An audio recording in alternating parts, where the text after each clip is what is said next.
ماؤں کا بڑا کردار ہے. حدیث کا مفہوم ہے کہ جی ایک صحابی نے آپ صلی اللہ علیہ وسلم سے عرض کیا کہ جی مجھ پہ سب سے زیادہ حق کس کا ہے؟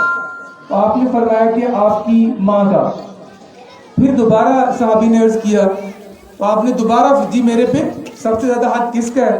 تو آپ نے سیکنڈ ٹائم بھی یہی فرمایا کہ جی آپ پہ سب سے زیادہ حق آپ کی ماں کا ہے. تیسری دفعہ پھر صحابی نے عرض کیا، یہی سوال کیا اور آپ صلی اللہ علیہ وسلم نے یہی جواب دیا. چوتھی دفعہ جب صحابی نے کہا کہ جی میرے پہ اس کے بعد میرے پہ کس کا حق ہے، تو چوتھی دفعہ فرمایا کہ جی آپ پہ آپ کے والد کا حق ہے. ماں کے قدموں تلے جنت ہے، ابھی بھی یہاں بار بار اس پہ بات ہوئی ہے. ایک طرف 3 دفعہ فرمایا کہ ماں کا زیادہ حق ہے، اور دوسری طرف یہ تو کہیں آپ نے نہیں پڑھا ہوگا کہ والد محترم کے پاؤں تلے جنت ہے، والدہ کے لیے کہا گیا ہے.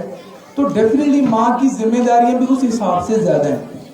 تو اگر ایک ماں یہ بات سوچ لے کہ میں نے اپنے بچوں کو کسی مقام پہ لے کے جانا ہے، تو میں کہا کرتا ہوں دنیا کی کوئی طاقت ایسی ہے ہی نہیں جس کو روک سکے. آج کے دن پہ میری جو باجی ہیں، جو مدرز ہیں، یہ ایک چیز سوچ کے یہاں سے اٹھیں کہ ایک عزم، ایک ارادہ کر کے یہاں سے اٹھے کہ میں نے اپنی بیٹی کو، اپنے بیٹے کو انشاءاللہ اس مقام تک، اس مقام تک لے کے جانا ہے. تو انشاءاللہ وہ آپ کا بچہ، وہ آپ کی بچی لازمی طور پہ اس مقام تک پہنچے گی.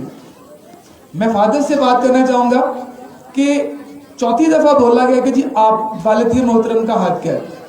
تو میں نہیں کہتا کہ آپ ماں کی طرح بہت سارا ٹائم بچے کو دیں، ظاہر آپ نے باقی پہ اپنے جو معاملات ان کو دیکھ رہے ہیں، لیکن تھوڑا سا ٹائم آپ لوگ ضرور دیں. یعنی الحمدللہ میں بہت بیزی ہوں، لیکن میری کوشش ہوتی ہے کہ میں ڈیلی اپنے بچوں کو لازمی جب بھی گھر پہنچتا ہوں ان کو بچوں کو بلاتا ہوں، جی بتائیں آج کا دن کیسا رہا آپ کا، آپ نے اسکول میں کیا کام کیا، کیا کون سا آپ کا اسیسمنٹ ہوا ہے، آپ کا ڈے کیسے اسپینڈ ہوا ہے.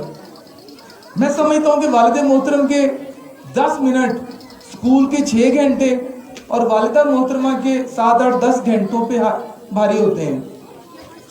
جہاں پہ ہم اتنی ساری اسٹرگل کر رہے ہیں، ہم اپنے گھر کو چلانے کے لیے، اپنے سسٹم کو چلانے کے لیے، وہاں اس بات کو بھی ذہن میں رکھیں کہ ہم نے 5 سے 10 منٹ ضرور جا کے پوچھنا کہ آج کیا ہوا، آج کیسا رہا ہے. Thank you very much. اللہ حافظ.